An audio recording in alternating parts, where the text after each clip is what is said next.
بسم اللہ الرحمن الرحیم۔ السلام علیکم ورحمۃ اللہ وبرکاتہ۔ طلباء و طالبات، آج کا ہمارا لیکچر نمبر 8 آپ کے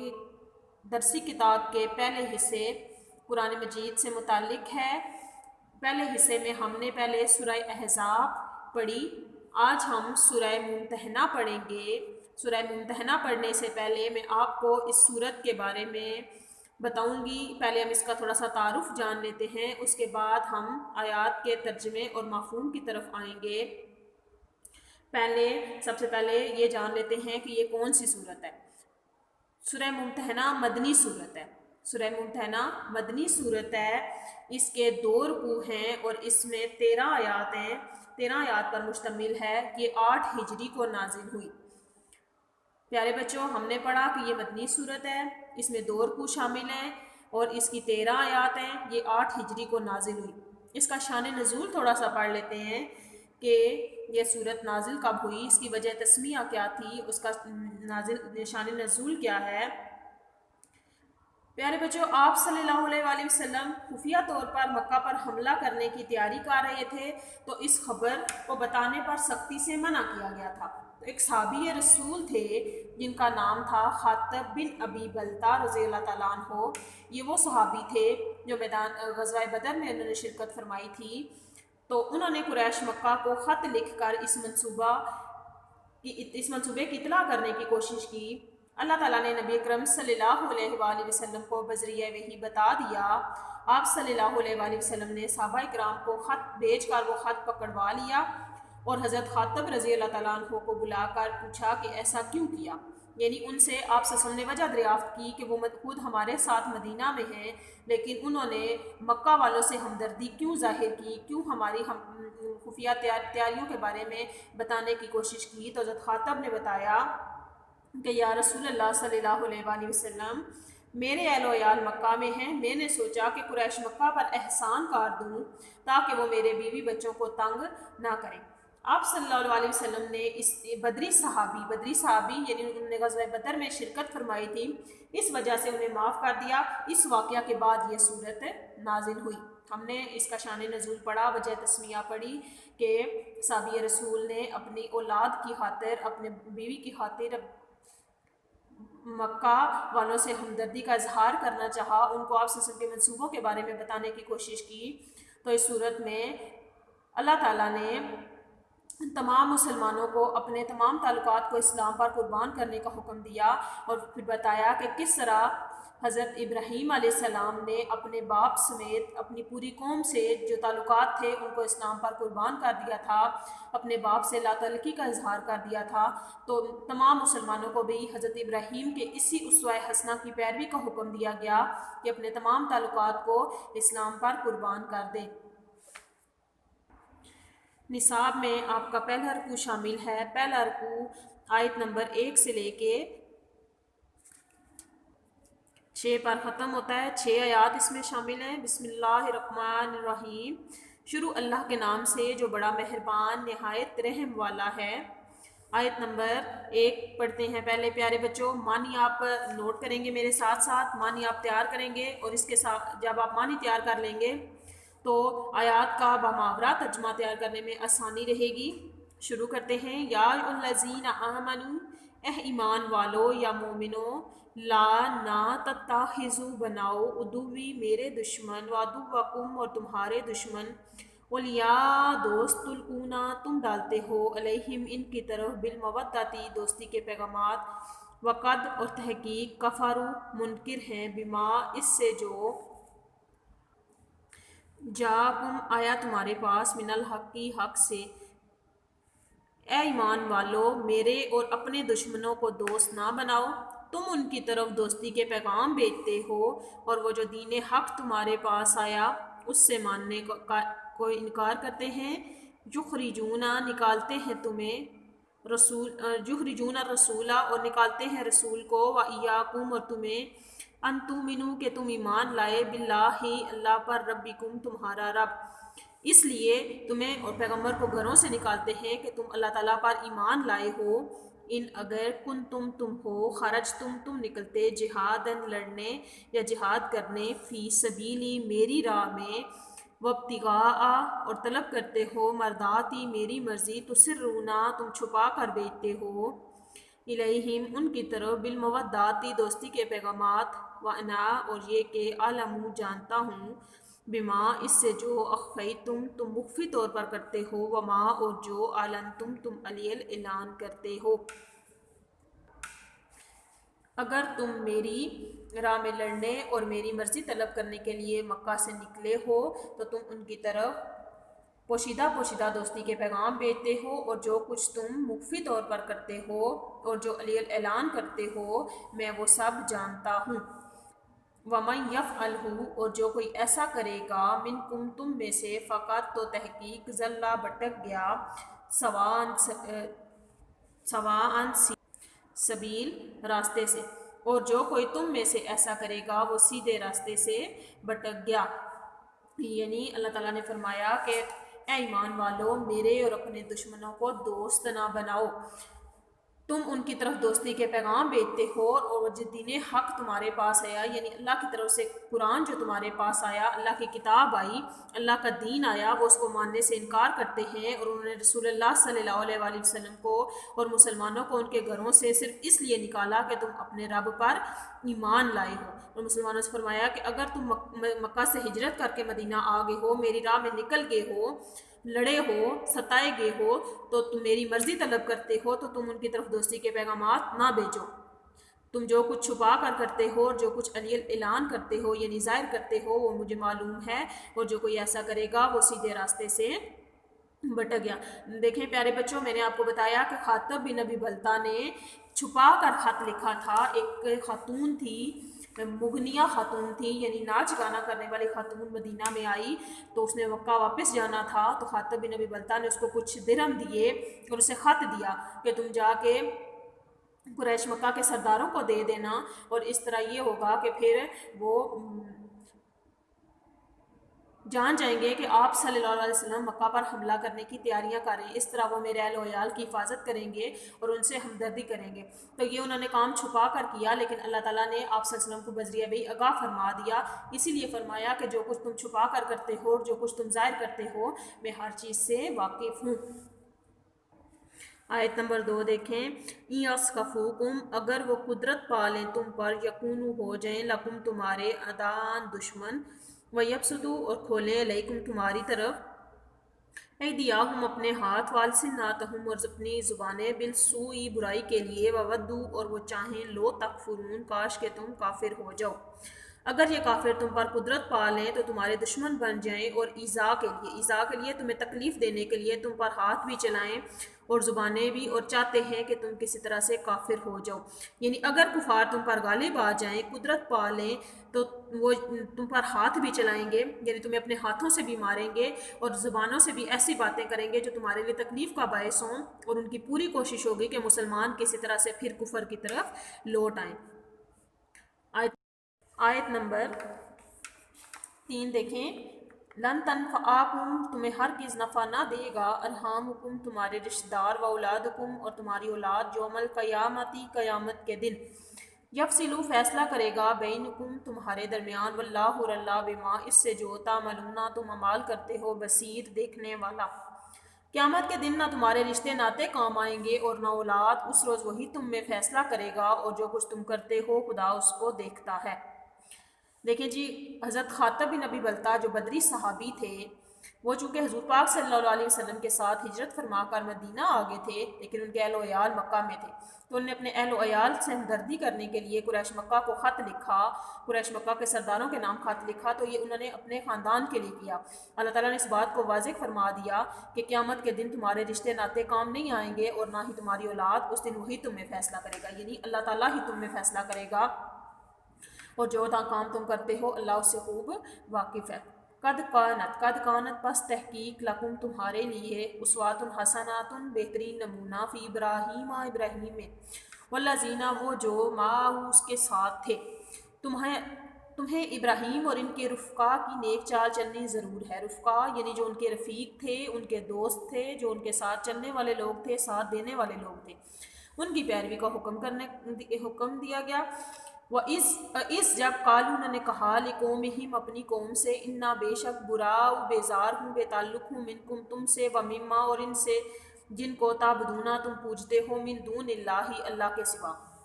جب انہوں نے اپنی قوم کے لوگوں سے کہا کہ ہم تم سے اور ان بتوں سے جن کو تم خدا کے سوا پوجتے ہو بے تعلق ہیں،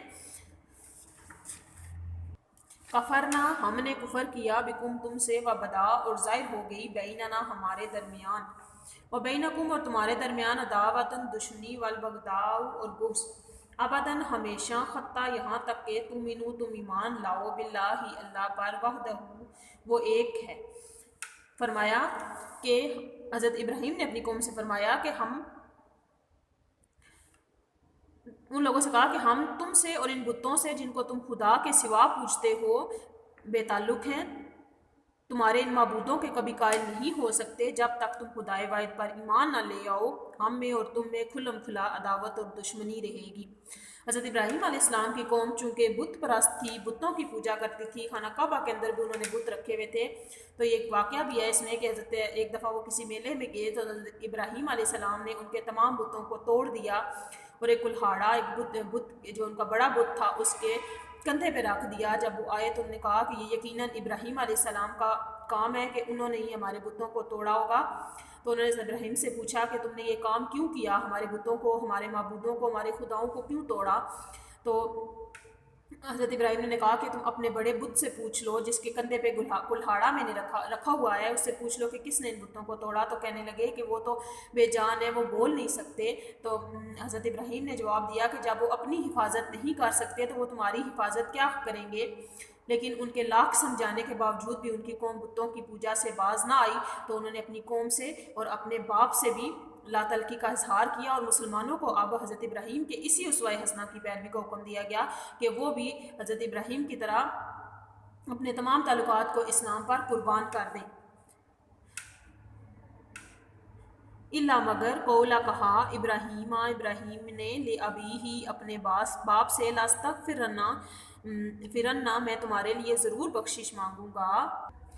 لکا تمہارے لیے، وما اور نہیں، املکو کوئی اختیار، لکا تمہارے لیے، من اللہ اللہ سے، من شیئن کسی چیز کا۔ حضرت ابراہیم نے اپنے باپ سے کہا کہ میں خدا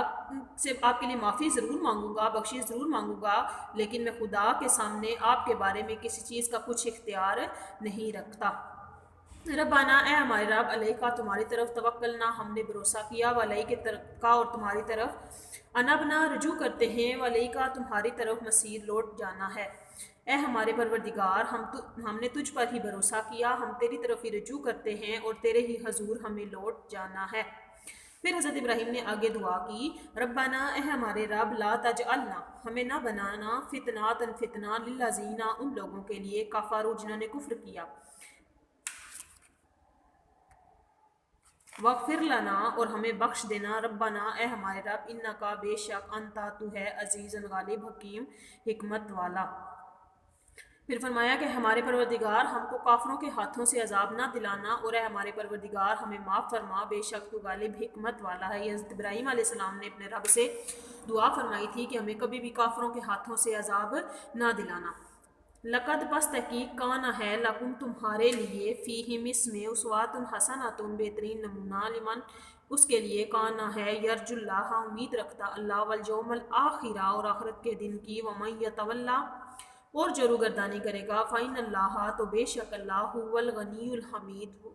وہ بے پرواہ سزاوار حمد و ثنا ہے۔ تم مسلمانوں کو، یعنی جو کوئی خدا کے سامنے جانے اور روز آخرت کے آنے کی امید رکھتا ہو، یعنی جو کوئی اللہ سے قیامت کے روز ملنے اور اللہ کے پاس جانے کی امید رکھتا ہو اور قیامت کے آنے کی امید رکھتا ہو، اسے چاہیے کہ ان لوگوں کی چال ضرور چلیں، یعنی جو نیک لوگ تھے، جیسے حضرت ابراہیم علیہ السلام کے اسوہ حسنہ کی پیروی کو حکم دیا گیا کہ ان کی پیروی کریں، ان کی ذات ان کے لیے، تمام مسلمانوں کے لیے ایک بہترین نمونہ ہے۔ تو جو کوئی روگردانی کرے گا تو خدا بھی بے پرواہ سزاوار حمد و ثنا ہے، یعنی جب کوئی اللہ کے احکامات سے منہ موڑتا ہے تو اللہ کی ذات بھی اس کی پرواہ نہیں کرتی، بے شک وہ سزاوار حمد و ثنا ہے۔ پیارے بچوں، ہمارا یہاں پہ رکوع مکمل ہو گیا۔ انشاءاللہ تعالیٰ نیکسٹ لیکچر میں آپ کو اس رکوع کی مشق کرواؤں گی۔ تب تک کے لیے اللہ حافظ۔ آیت نمبر 3 دیکھیں، لن تنفعکم تمہیں ہرگز نفع نہ دے گا، ارحامکم تمہارے رشتہ دار، و اولادکم اور تمہاری اولاد، یوم القیامتی قیامت کے دن، یفصلو فیصلہ کرے گا، بینکم تمہارے درمیان، واللہ اور اللہ بما اس سے جو تعملون تم عمال کرتے ہو، بصیر دیکھنے والا۔ قیامت کے دن نہ تمہارے رشتے ناتے کام آئیں گے اور نہ اولاد، اس روز وہی تم میں فیصلہ کرے گا، اور جو کچھ تم کرتے ہو خدا اس کو دیکھتا ہے۔ دیکھیں جی، حضرت خاطب بن ابی بلتہ جو بدری صحابی تھے، وہ چونکہ حضور پاک صلی اللہ علیہ وسلم کے ساتھ ہجرت فرما کر مدینہ آگے تھے، لیکن ان کے اہل و عیال مکہ میں تھے، تو انہوں نے اپنے اہل و عیال سے ہمدردی کرنے کے لیے قریش مکہ کو خط لکھا، قریش مکہ کے سرداروں کے نام خط لکھا، تو یہ انہوں نے اپنے خاندان کے لیے کیا۔ اللہ تعالیٰ نے اس بات کو واضح فرما دیا کہ قیامت کے دن تمہارے رشتے ناتے کام نہیں آئیں گے اور نہ ہی تمہاری اولاد، اس دن وہی تم میں فیصلہ کرے گا، یعنی اللہ تعالیٰ ہی تم میں فیصلہ کرے گا، اور جو کام تم کرتے ہو اللہ اس سے خوب واقف ہے۔ قد کانت پس تحقیق لکم تمہارے لیے، اسوات حسنات بہترین نمونہ، فی ابراہیم ابراہیم میں، والذین وہ جو معہ اس کے ساتھ تھے، تمہیں ابراہیم اور ان کے رفقا کی نیک چال چلنی ضرور ہے۔ رفقا یعنی جو ان کے رفیق تھے، ان کے دوست تھے، جو ان کے ساتھ چلنے والے لوگ تھے، ساتھ دینے والے لوگ تھے، ان کی پیروی کا حکم دیا گیا۔ اس جب قالو انہوں نے کہا لقومہم اپنی قوم سے، انا بے شک براء بیزار ہوں، بے تعلق ہوں، منکم تم سے، ومما اور ان سے جن کو تعبدون تم پوجتے ہو، من دون اللہ اللہ کے سوا۔ جب انہوں نے اپنی قوم کے لوگوں سے کہا کہ ہم تم سے اور ان بتوں سے جن کو تم خدا کے سوا پوجتے ہو بے تعلق ہیں، کفرنا ہم نے کفر کیا، بکم تم سے، وبدا اور ظاہر ہو گئی، بیننا ہمارے درمیان، وبینکم اور تمہارے درمیان، عداوتن دشمنی، والبغضاء اور بغض، ابداً ہمیشہ، حتیٰ یہاں تک کہ تؤمنوا تم ایمان لاؤ، باللہ اللہ پر، وحدہ وہ ایک ہے۔ فرمایا کہ حضرت ابراہیم نے اپنی قوم سے فرمایا کہ ہم ان لوگوں سے کہا کہ ہم تم سے اور ان بتوں سے جن کو تم خدا کے سوا پوجتے ہو بے تعلق ہیں، تمہارے ان معبودوں کے کبھی قائل نہیں ہو سکتے جب تک تم خدائے واحد پر ایمان نہ لے آؤ، ہم میں اور تم میں کھلم کھلا عداوت اور دشمنی رہے گی۔ حضرت ابراہیم علیہ السلام کی قوم چونکہ بت پرست تھی، بتوں کی پوجا کرتی تھی، خانہ کعبہ کے اندر بھی انہوں نے بت رکھے ہوئے تھے، تو یہ ایک واقعہ بھی ہے اس میں کہ حضرت ایک دفعہ وہ کسی میلے میں گئے تو حضرت ابراہیم علیہ السلام نے ان کے تمام بتوں کو توڑ دیا اور ایک کلہاڑا، ایک بت جو ان کا بڑا بت تھا اس کے کندھے پہ رکھ دیا۔ جب وہ آئے تو انہوں نے کہا کہ یہ یقیناً ابراہیم علیہ السلام کا کام ہے کہ انہوں نے ہی ہمارے بتوں کو توڑا ہوگا۔ تو انہوں نے ابراہیم سے پوچھا کہ تم نے یہ کام کیوں کیا، ہمارے بتوں کو، ہمارے معبودوں کو، ہمارے خداؤں کو کیوں توڑا؟ تو حضرت ابراہیم نے کہا کہ تم اپنے بڑے بت سے پوچھ لو جس کے کندھے پہ کلہاڑا میں نے رکھا ہوا ہے، اس سے پوچھ لو کہ کس نے ان بتوں کو توڑا۔ تو کہنے لگے کہ وہ تو بے جان ہے، وہ بول نہیں سکتے۔ تو حضرت ابراہیم نے جواب دیا کہ جب وہ اپنی حفاظت نہیں کر سکتے تو وہ تمہاری حفاظت کیا کریں گے؟ لیکن ان کے لاکھ سمجھانے کے باوجود بھی ان کی قوم بتوں کی پوجا سے باز نہ آئی، تو انہوں نے اپنی قوم سے اور اپنے باپ سے بھی لا تلقی کا اظہار کیا، اور مسلمانوں کو اب حضرت ابراہیم کے اسی اسوہ حسنہ کی پیروی کا حکم دیا گیا کہ وہ بھی حضرت ابراہیم کی طرح اپنے تمام تعلقات کو اسلام پر قربان کر دیں۔ الا مگر قولا کہا ابراہیم نے لے ابی ہی اپنے باپ سے، فرنا میں تمہارے لیے ضرور بخشش مانگوں گا، لکا تمہارے لیے، وما اور نہیں، املکو کوئی اختیار، لکا تمہارے لیے، من اللہ اللہ سے، من شیئن کسی چیز کا۔ حضرت ابراہیم نے اپنے باپ سے کہا کہ میں خدا سے آپ کے لیے معافی ضرور مانگوں گا، بخشش ضرور مانگوں گا، لیکن میں خدا کے سامنے آپ کے بارے میں کسی چیز کا کچھ اختیار نہیں رکھتا۔ ربنا اے ہمارے رب، علیکا تمہاری طرف، توکلنا ہم نے بھروسہ کیا، وعلیک کا اور تمہاری طرف، انبنا رجوع کرتے ہیں، وعلیکا تمہاری طرف مصیر لوٹ جانا ہے۔ اے ہمارے پروردگار، ہم نے تجھ پر ہی بھروسہ کیا، ہم تیری طرف ہی رجوع کرتے ہیں اور تیرے ہی حضور ہمیں لوٹ جانا ہے۔ پھر حضرت ابراہیم نے آگے دعا کی، ربنا اے ہمارے رب، لا تجعلنا ہمیں نہ بنانا، فتنہ للذین ان لوگوں کے لیے، کفروا جنہوں نے کفر کیا، وغفر لنا اور ہمیں بخش دینا، ربنا اے ہمارے رب، انکا بے شک، انتا تو ہے، عزیز غالب، حکیم حکمت والا۔ پھر فرمایا کہ ہمارے پروردگار ہم کو کافروں کے ہاتھوں سے عذاب نہ دلانا، اور اے ہمارے پروردگار ہمیں معاف فرما، بے شک تو غالب حکمت والا ہے۔ یہ حضرت ابراہیم علیہ السلام نے اپنے رب سے دعا فرمائی تھی کہ ہمیں کبھی بھی کافروں کے ہاتھوں سے عذاب نہ دلانا۔ لقد پس تحقیق کانا ہے لکم تمہارے لیے فیہم اس میں اسوات حسنۃ بہترین نمونہ لمن اس کے لیے کانا ہے یرج اللہ امید رکھتا اللہ والیوم الآخرہ اور آخرت کے دن کی، ومن یتولی اور جو روگردانی کرے گا فإن اللہ تو بے شک اللہ هو الغنی الحمید وہ بے پرواہ سزاوار حمد و ثنا ہے۔ تم مسلمانوں کو یعنی جو کوئی خدا کے سامنے جانے اور روز آخرت کے آنے کی امید رکھتا ہو، یعنی جو کوئی اللہ سے قیامت کے روز ملنے اور اللہ کے پاس جانے کی امید رکھتا ہو اور قیامت کے آنے کی امید رکھتا ہو، اسے چاہیے کہ ان لوگوں کی چال ضرور چلیں، یعنی جو نیک لوگ تھے جیسے حضرت ابراہیم علیہ السلام کے سوائسنا کی پیروی کو حکم دیا گیا کہ ان کی پیروی کریں، ان کی ذات ان کے لیے تمام مسلمانوں کے لیے ایک بہترین نمونہ ہے۔ تو جو کوئی روگردانی کرے گا تو خدا بھی بے پرواہ سزاوار حمد و ثنا ہے، یعنی جب کوئی اللہ کے کمال سے منہ موڑتا ہے تو اللہ کی ذات بھی اس کی پرواہ نہیں کرتی، بے شک وہ سزاوار حمد و ثنا ہے۔ پیارے بچوں، ہمارا یہاں پہ رکوع مکمل ہو گیا۔ انشاءاللہ تعالیٰ نیکسٹ لیکچر میں آپ کو اس رکوع کی مشق کرواؤں گی۔ تب تک کے لیے اللہ حافظ۔